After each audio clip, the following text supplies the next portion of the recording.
Leadership and Social Responsibility, chapter number 2, Changing Nature of Leadership. And from this chapter, we are going to discuss some generation of leadership theories. These are the historical development. You can say that the historical development of leadership, and you can also say that the evolutionary uh, forms of leadership and different views and different perspective of leadership over the passage of time. So these are the many multiple theory regarding the leadership के कितने जावियों से कितने perspective के साथ leadership को देखा जा सकता है। उसमें कुछ क्लासिकल पॉइंट ऑफ व्यू है, क्लासिकल थ्योरीज हैं और कुछ कंटेम्प्रेरी वर्ल्ड की मॉडर्न थ्योरीज हैं। तो हम सबको वन बाय वन देखेंगे, उसको ब्रेक करेंगे इनटू टू सेशंस। तो इनिशियली हम बात करते हैं इसको हम अच्छा आपको साथ साथ हम फिर बुक से भी गो थ्रू कराते हैं और फिर एक क्विक रिव्यू करेंगे हम फ्रॉम द बुक। अच्छा, अब आप बुक की तरफ जाते हैं तो बुक में आपको कहाँ गो थ्रू करना होगा?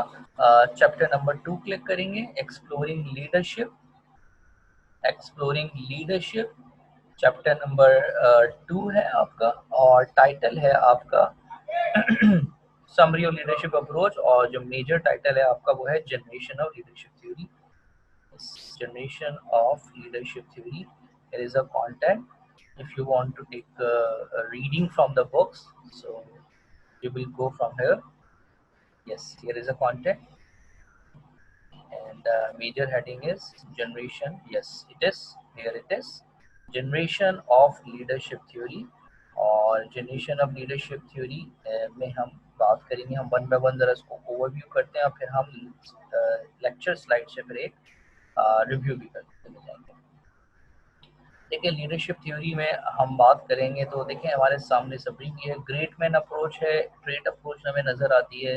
अच्छा जी, ग्रेट मैन अप्रोच और ट्रेट अप्रोच, उसके बाद फिर हम बिहेवियरल अप्रोच देखेंगे, one of the best way, और फिर आगे जाएंगे तो हमारे पास इन्फ्लुएंसिंग थ्योरीज है। तो ये हमारे पास लीडरशिप की अप्रोचेस हैं, जिसमें से हम सबसे पहले क्लिक करते हैं ग्रेट मैन अप्रोच। इसका जो टाइमलाइन है वो आपके सामने दिख रहा है, मेंशन हो रहा है कि 18th सेंचुरी तक, अर्ली सेंचुरी तक, 19th सेंचुरी तक ये आइडियाज हाईलाइट रहे हैं। अच्छा, why it is called the great man approach? देखिए, दो अप्रोचेस हैं लीडरशिप की, बड़ी पॉपुलर है। लीडर्स आर born और लीडर्स आर मेड। ये जो अप्रोच है ग्रेट मैन, इनका मानना यह है कि जो अजीम आदमी है, ग्रेट लीडर्स हैं, वो बॉर्न होते हैं, और जब वो बॉर्न होते हैं they born with some special qualities. They are inherited with some special qualities, और they have some charisma over it, इसकी वजह से वो इन्फ्लुएंस करते हैं, वो लीड करते हैं। और जेनेटिक होता है, इनहेरिटेंट होता है, बॉर्न है, बाय बॉर्न क्वालिटीज होती हैं, एम्बेडेड है, इनेट है। तो ये मानते हैं कि लीडर्स जो है वो मेड नहीं किए जाते, leaders are born not made. अब इस अप्रोच को जस्टिफाई करने के लिए हमें एक बायोलॉजिकल इवोल्यूशनरी थ्योरी का भी सहारा लेना पड़ता है, जिसमें चार्ल्स डार्विन है, और डार्विन का मानना यही था कि जो हमारे हम इवॉल्व हुए हैं और जो है हम बॉर्न एबिलिटी रखते हैं और हर एक के साथ। इसी तरीके से यही थ्योरी आज इवोल्यूशनरी थ्योरी बन गई है मॉडिफाई होके, जिसमें ये कहा जाता है जो जेनेटिक होता है, इनहेरिटेंट क्वालिटीज होती हैं, वो हमारी 70 to 75% इनहेरिटेंट है, और उस आदात को, सिफात को, एट्रीब्यूट को बदला नहीं जा सकता। इसका मतलब यानी जो लीडरशिप की क्वालिटीज हैं, एट्रीब्यूट्स हैं, वो हम में बाय बॉर्न होती हैं। अब ये अप्रोच है, ये थ्योरी है, ये ग्रेट मैन अप्रोच का बिलीव है, राइट। ये मानते हैं कि लीडर्स के पास नेचुरल एबिलिटीज है टू पावर और इन्फ्लुएंस। तो ये कह रहे हैं कि लीडर्स जो है, जब दुनिया में अजीम तरीन लीडर आए तो वो अपने साथ एक खास यूनिक एबिलिटी और क्वालिटीज के साथ इमर्ज हुए, और हमने उनकी लीडरशिप से लोगों को देखा, लोगों उनके फॉलोअर्स बने और उन्होंने उनको इन्फ्लुएंस किया। लेकिन वो एबिलिटी फिर टेस्टिफाई करी गई, रिजल्ट ये निकला कि भाई ये एबिलिटी इनमें ही मौजूद। अब अगर कोई शख्स उसको अडॉप्ट करे तो क्या वो भी लीडर बन जाएगा? ये एक सवाल है। या फिर हम दुनिया के अजीम तरीन लीडर्स को जमा करें और फिर हम देखें क्या ये कॉमन है, तो उन सब में क्या वो कुछ कॉमन कैरेक्टरिस्टिक्स थी, तो पता चलता है कि नहीं, हर एक शख्स में कोई ना कोई ख़ास किस्म की एक स्पेशल एबिलिटी और क्वालिटी रही है। तो देखें, ग्रेट मैन अप्रोच सिंपली क्या कहता है कि leader are born, leaders are not made. अब इस थ्योरी के ऊपर ऑब्वियस सी बात है, कुछ क्रिटिज्म भी है, कुछ तनकीदी पहलू भी हैं। साइंस ने अब तक ये प्रूफ नहीं कर पाई कि हेरिडिटी होता है। देखो, अगर ऐसा हो तो डीएनए टेस्टिफाई हो जाए और जेनेटिकली हमें पता लग जाए कि ये इन्फ्लुएंसिंग वन होगा और ये लीडर होगा, इसकी खास जो है वो रहनुमाई की जाए, इसको स्पेशल ट्रीटमेंट किया जाए और ये सबसे अलग है, स्पेशल है और आने वाले वक्त का ये लीडर होगा, बिजनेस में, लिटरेचर में या कहीं पॉलिटिक्स में। तो ये साइंस ने अभी तक तो ये बात साबित नहीं हो सकी। ये एक थ्योरी है ये। Leadership was believe to exist only in a few individual, कि भाई अगर ऐसा है तो फिर सबसे बड़ा क्रिटिज्म ये है कि लीडर्स जो है हर कोई नहीं बन सकता, ये खास लोग हैं और बहुत थोड़े लोग हैं और वो दुनिया में जो है वक्तन फवक्तन जो है वो थोड़े अरसे के बाद दुनिया में आते रहते हैं। तो ये तो फिर लीडरशिप जो है वो एक अताई हो गई, बेस्टोइड हो गई, यानी लर्न नहीं है, अनलर्न कैरेक्टरिस्टिक कंसिडर हो गया। तो फिर ये एक और मैं इसके ऊपर क्रिटिज्म करता हूँ, वो ये कि अगर लीडर्स आर बॉर्न है नॉट मेड, तो फिर ये लिखना पढ़ना, ट्रेनिंग करना, लर्निंग सेशंस लेना और इस तरह से एजुकेट करना अपने आप को कि आप एक लीडर बन जाएं, तो ये सारी मेहनत यूजलेस हो गई, क्योंकि भाई अगर आप बॉर्न लीडर नहीं है अकॉर्डिंग टू दैट थ्योरी, तो फिर ये सब तो फर्टाइल हो गया। तो ये जो अप्रोच है, जो ग्रेट मैन थ्योरी है, आप ये माने या ना माने, लेकिन एक थ्योरी आपके लिए सामने हमने प्रेजेंट कर दी कि ये मानते हैं। ग्रेट मैन क्यों कह रहे हैं? गजीम आदमी पैदा होते हैं हजारों साल, नरगिस अपनी बेनूरी में रोती है, बड़ी मुश्किल से होता है चमन में दीदा वर पैदा। तो मतलब जो लीडर है वो बहुत हजारों साल की तारीख में जो है वो पैदा होता है और उसकी एबिलिटी क्वालिटी जो है वो सबसे नुमायाँ होती है। तो ये मानते हैं कि लीडर्स बॉर्न होते हैं, लीडर्स मेड नहीं होते। इसके बिल्कुल बरक्स, इज इट क्लियर? बिल्कुल इसके बरक्स, बिल्कुल अपोजिट थ्योरी हमें नजर आती है, वो है आपके सामने नजर आ रही है, वो है trade theory. Trade theory, trade किसे कहते हैं? सिफात, खूबी, एट्रीब्यूट्स, क्वालिटीज, यानी लीडर के पास कुछ ऐसी सुपीरियर क्वालिटीज होती हैं। अब सवाल ये है कि वो डेवलप की जाती हैं, क्या वो लर्न की जाती हैं? ये कह रहे हैं कि leaders are not born, leaders are made. And who made it?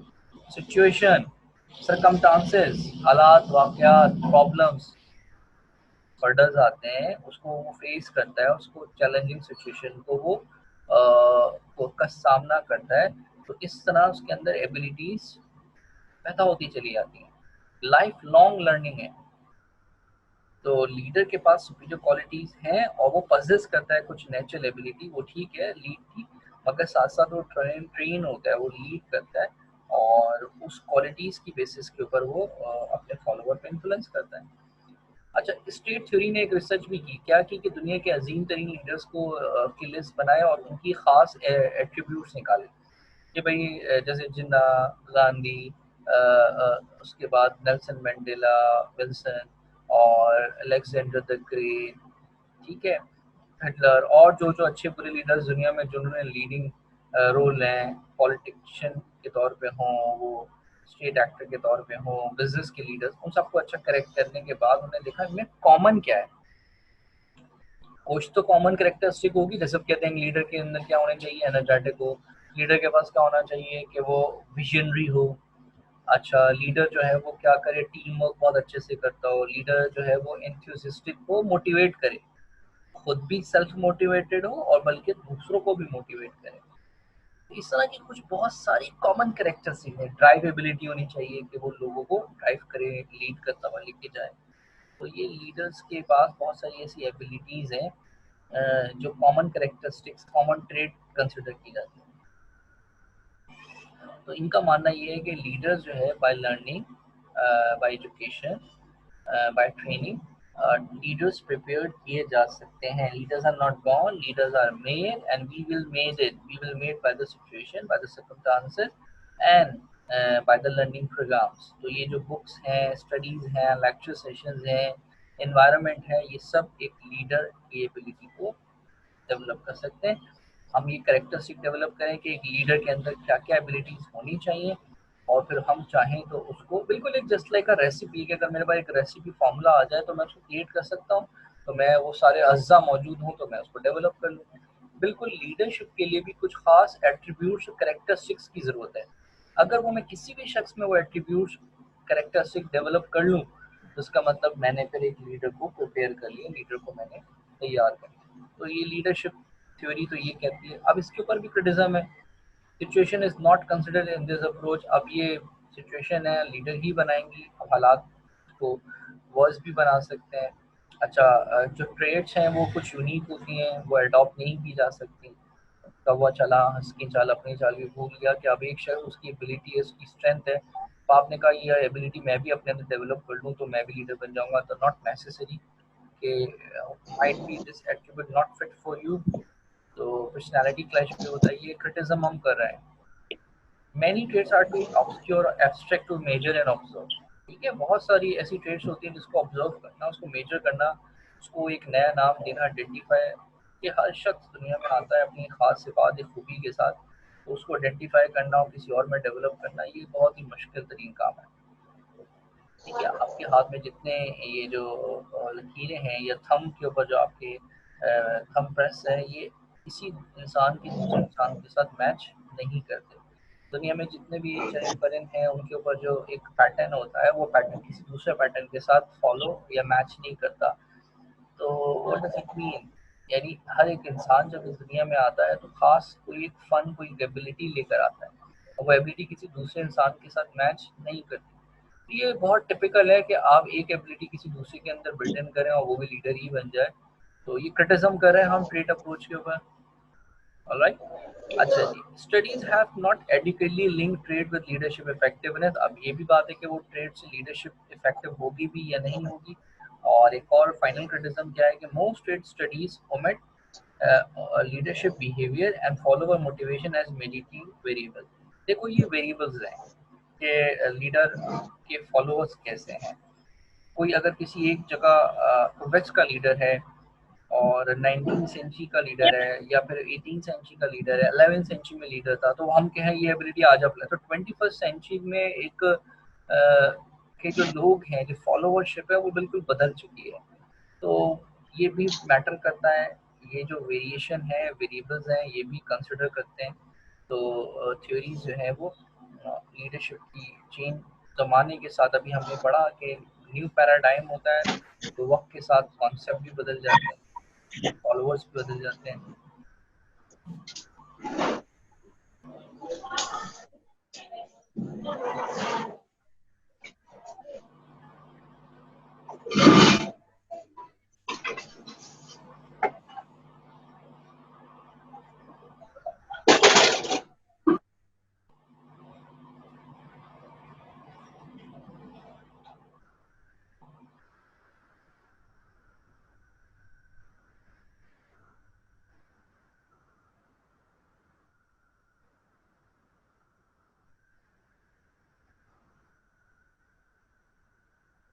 अच्छा, ओके फाइन।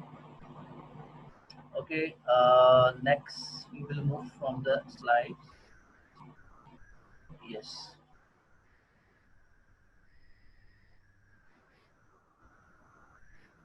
ठीक है जी, हमने क्या पढ़ा, एवोल्यूशनरी प्रोसेस क्या था, लीडरशिप का ग्रेट मैन थ्योरी के आइडिया क्या है कि लीडर्स आर बॉर्न, और जेनेटिक है, एंसेस्टर के जरिए जो है वो ट्रांसफर होती हैं वो एबिलिटीज।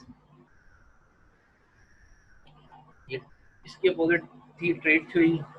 और अच्छा, बिहेवियर थ्योरी जो है वो विन विन है, कि leaders are born, some qualities are with the born, and some qualities are with can be made and changed। इसके अलावा एक कंटीजेंसी थ्योरी है। कंटीजेंट के माने होते हैं there is no one best definition, it will change from time to time. तो आज का ज़माना जो है वो कॉन्टीजेंसी अप्रोच पे मैटर करता है, कि ये सिचुएशन पे डिपेंड करता है कि किस सिचुएशन में हम बात कर रहे हैं। तो हम सबको देखते हैं साथ साथ। बिहेवियर थ्योरी, मैंने आपसे कहा कि इन दोनों का एक कॉम्बिनेशन है। They believe that leaders are born, leaders are not made, ये हमने ट्रेड थ्योरी में पढ़ा था। लेकिन जो बिहेवियर थ्योरी है वो कहते हैं कि लीडरशिप का जो बिहेवियर है इट कैन बी टॉट। का मतलब ये leaders can be made by their behaviour. तो बिहेवियर थ्योरी ये कहती है कि एक स्पेसिफिक बिहेवियर प्रपोज किया जाता है जिससे वो डिफरेंशिएट करता है leaders from the non leaders. Leaders के जो एट्रीब्यूट्स होते हैं उनको डेवलप किया जा सकता है, ठीक है, उनको जो है वो डेवलप किया जा सकता है, उनको जो है फॉर्म किया जा सकता है, उनकी पर्सनालिटी को शेप किया जा सकता है नॉन लीडर से एक लीडरशिप एट्रीब्यूट के साथ साथ। इसी तरह से देखें बिहेवियर थ्योरी के साथ दूसरी थ्योरी जो हमने कंट्रास्ट की है वो ट्रेड थ्योरी के लीडर्स आर जो है बॉर्न नॉट मेड।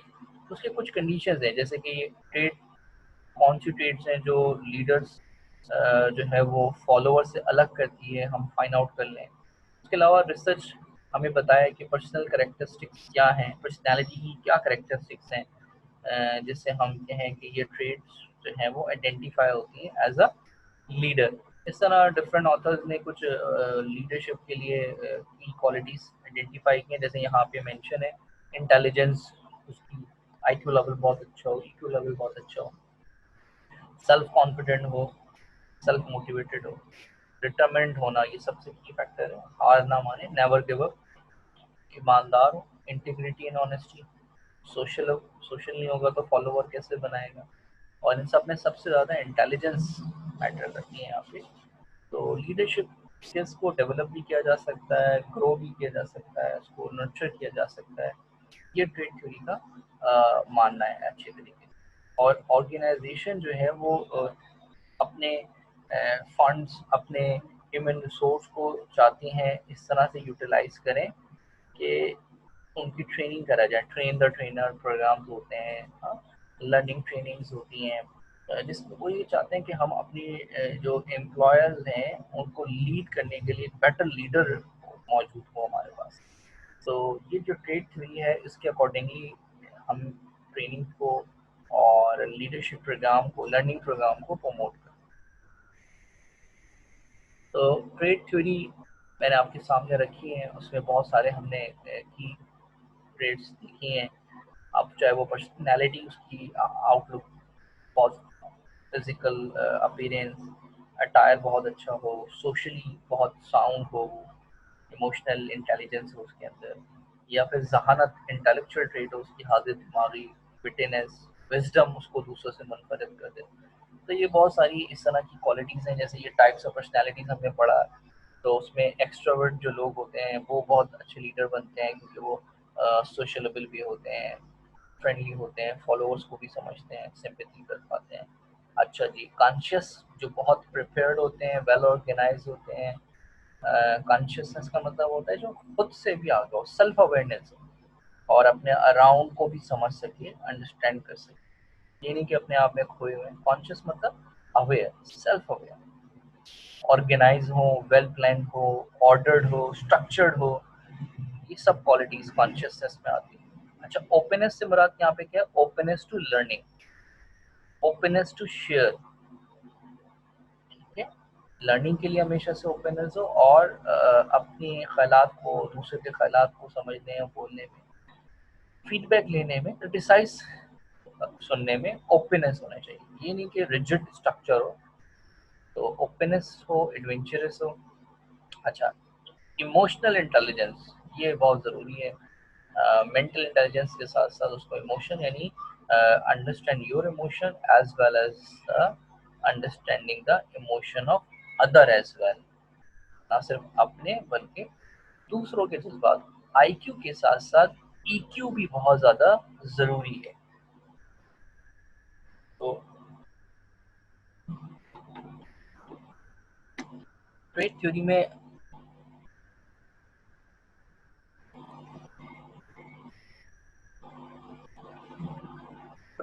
में हमने इमोशनल, ईक्यू, आईक्यू दोनों का अहमियत दी, openness to adventure and experience की बात की है, हमने कॉन्शियस का यानी अवेयर रहे, सेल्फ प्रोग्राम, एक्स्ट्रावर्ट रहे, सोशलेबल रहे, और बहुत सारी स्किल्स हैं। जैसे रॉबर्ट कैट्स ने रिसर्च के बाद बताया कि ये जो HTC, ये 3 स्किल्स बहुत ज़्यादा इम्पोर्टेंट है। टेक्निकल स्किल्स हो जाए, ह्यूमन स्किल्स हो जाए, कॉन्सेप्चुअल स्किल्स हो जाए, ये 3 स्किल्स बहुत ज़्यादा। और आपने एज ए मैनेजर भी पढ़ा होगा कि being a manager we have to be qualify these 3 conditions. और लीडरशिप के लिए भी तीनों चीज़ें बहुत ज़्यादा इम्पोर्टेंट है। स्किल 1 क्या है? टेक्नोलॉजी, टेक्निकल, और उसको मैं टेक्निकल में टेक्नोलॉजिकल स्किल्स भी कह सकते हैं। इसमें जो आपकी हैंड ऑन एक्टिविटी होती हैं कि आपको सिस्टम के साथ अवेयर होना, टेक्नोलॉजी के साथ आजकल सब कुछ एम्बेड है, आईटी की नो हाउ हो, टेक्निकल चीज़ों के बारे में अवेयर होना बहुत ज़्यादा ज़रूरी है। सेकंड, ह्यूमन स्किल्स, ये देखें बहुत इंपॉर्टेंट है। People skills, human skills. आपको पता है मशीनों के साथ डील करना बहुत आसान है, लेकिन इंसानों के साथ बहुत मुश्किल। क्यों? मशीनों का दिल नहीं होता, उनके मूड स्विंग नहीं होते, लेकिन जो इंसान है वो अनएक्सपेक्टेड बिहेवियर है, the most unpredictable species in the whole world. तो ह्यूमन जो है वो अनप्रेडिक्टेबल है, कब क्या रिएक्ट करेगा। आप कोई भी एक सिस्टम मूव कर सकते हैं, चेयर मूव कर सकते हैं, लेकिन किसी इंसान को मूव नहीं कर सकते कि भाई आप इधर से उधर हो जाइए। तो आपको जस्टिफिकेशन देनी पड़ेगी, आपने उसके उसके एहसास और जज्बात का ख्याल रखना पड़ेगा, सिंपैथी के साथ बोलना पड़ेगा।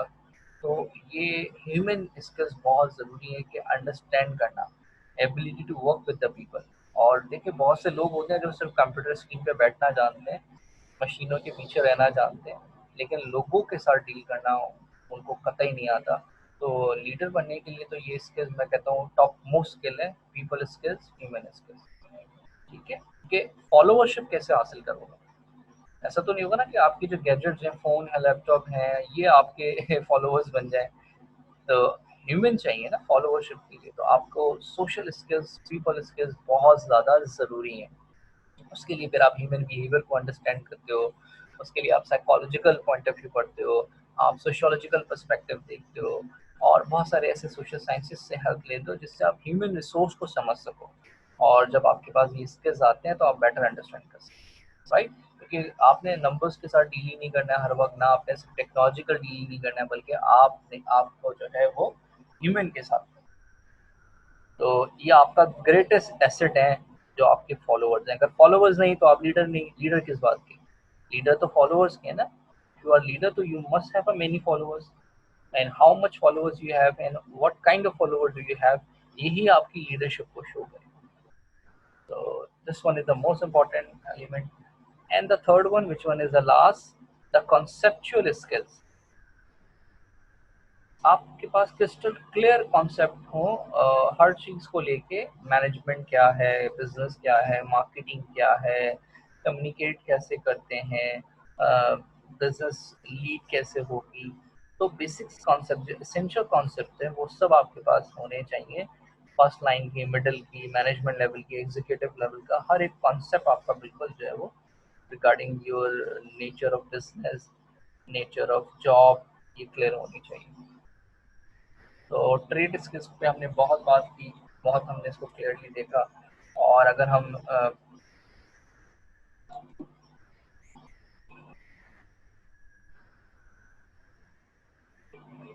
अब हम बिहेवियर थ्योरी पे थोड़ी सी बात करते हैं। देखें बिहेवियर थ्योरी जो यूनिवर्सिटी ऑफ मिशिगन में स्टडी हुई है कि भाई देखें बिहेवियर को लर्न कराया जाता है तो देखो दो फोकस होते हैं, एक एम्प्लॉय सेंटर्ड और एक प्रोडक्शन सेंटर्ड। कहीं ऐसा होता है ये रेंसिस लाइकट मिशिगन स्टडीज हैं जो ये कहते हैं कि एक बिहेवियर होता है लीडरशिप का जॉब सेंटर, यानी वो प्रोडक्शन ओरिएंटेड है कि भाई काम होना चाहिए, हमें नहीं पता। और एक होता है एम्प्लॉय सेंटर्ड के एम्प्लॉय का दिल नहीं टूटना चाहिए, उनका एहसास करो, उनकी केयर करो, काम फिर होता रहेगा। एक होता है कि नहीं हमें इतने यूनिट्स चाहिए हर हाल में, और एक हम चाहते हैं कि हमारी एम्प्लॉय हमसे नाला ना हो, नाराज ना हो, उनको भी हमें साथ लेके। तो देखो एक लीडरशिप का फोकस क्या है? Production oriented, production centred. और एक एम्प्लॉय सेंटर्ड।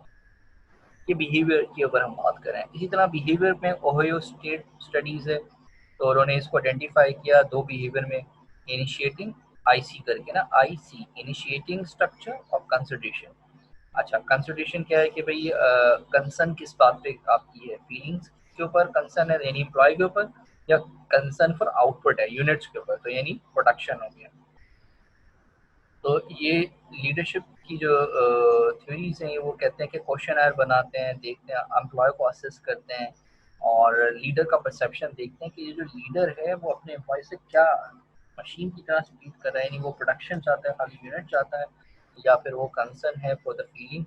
तो इनिशिएटिंग स्ट्रक्चर में रोल्स डिफाइन कर दिए जाते हैं, या हर एक को ये काम करना है और उसके लिए जिम्मेदार है।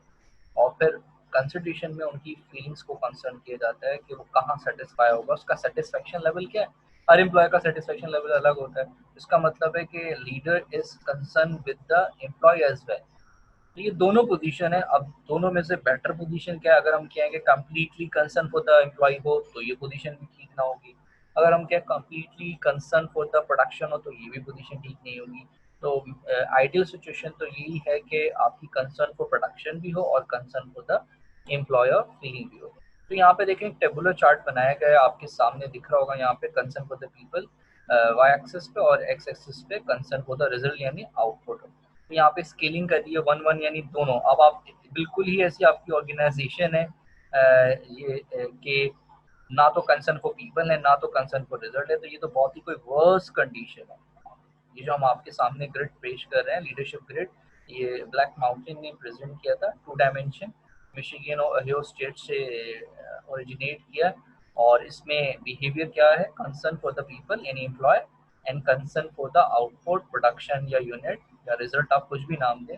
तो अगर आप देखें वर्स्ट कंडीशन, इस तरह बेस्ट कंडीशन क्या है, ये तो बहुत ही आइडियल है कि ऐसा हो जाए 9-9 यानी आपकी कंसर्न फॉर रिजल्ट यूनिट वो भी हाई हो और कंसर्न फॉर पीपल वो भी हाई हो, 9,9, एक्स कोऑर्डिनेट भी 9 और वाई कोऑर्डिनेट। तो ये तो बहुत ही कोई आइडियल कंडीशन है जो कि प्रैक्टिकली शायद पॉसिबल ना हो, लेकिन ये आइडियल है, मैक्सिमम है। इसी के दरमियान मिडिल जो पोजीशन है, अब ये लीडरशिप बिहेवियर के ऊपर है। जैसे कि आप येलो मार्क जो है 1,9 यानी आपकी जो कंसर्न फॉर रिजल्ट है वो बहुत ही लो है, 1 है, और कंसर्न फॉर द पीपल बहुत ही हाई है। तो ये भी एक पोजीशन होती है कि आप यानी इसका मतलब आपका झुकाव किस तरफ है, वो कंसर्न फॉर द पीपल, लोगों की तरफ ज़्यादा है। इसी तरीके से 9 रेड वाला जो है, रेड मार्क जो हुआ हुआ है 9,1 यानी 9 जो है वो एक्स एक्सिस को शो करे ना, first one is X axis and the next one is the Y axis. तो एक्स शो कर रहा है यानी 9 शो कर रहा है कंसर्न फॉर रिजल्ट, यानी you are too much concern for the production output, भाई मुझे तो यूनिट चाहिए हर हाल में, तो ये कंसर्न है फॉर द यूनिट। अब किसी का दिल टूटे, नाराज हो, रूठे, या तुम नहीं तो कोई और सही, लेकिन काम चाहिए मुझे, मुझे एम्प्लॉय से कोई कंसर्न नहीं है, तो ये कंसर्न लो कंसर्न है for the employee feelings and emotions, तो ये 9,1। अब एक मिडिल पोजीशन भी है, आइडियल पोजीशन, जो 9,9 तो हमें बहुत ही कोई जो है वो सुप्रीम सुपर आइडियल था, और 5,5 ये क्या है, बैलेंस पोजीशन है। बैलेंस पोजीशन ये है कि आप half concern for the people and half concern for the result, तो ये एक आपकी मिडिल पोजीशन है। लेकिन ये तीनों, ये जो पोजीशन हमने बताई हैं, ये एक मैट्रिक्स क्रिएट हो रहा है जिसमें हम बताते हैं लीडरशिप के अंदाज है ट्रीट करने का। उसको नाम भी दे दिए, जैसे 1,9 को कंट्री क्लब मैनेजमेंट कहते हैं, ठीक है, कंट्री क्लब मैनेजमेंट कह रहे हैं क्योंकि आपको नजर आ रहा है इसमें कि जो 1,9 में आपके सामने आप देख रहे हैं कि concern for the people high है और रिजल्ट बहुत ही जो है वो लो है। इस तरह टीम मैनेजमेंट 9,9 है कि इसमें आप बहुत ज़बरदस्त काम कर रहे हैं कि दोनों फोकस है आपका, यूनिट भी और लोगों भी।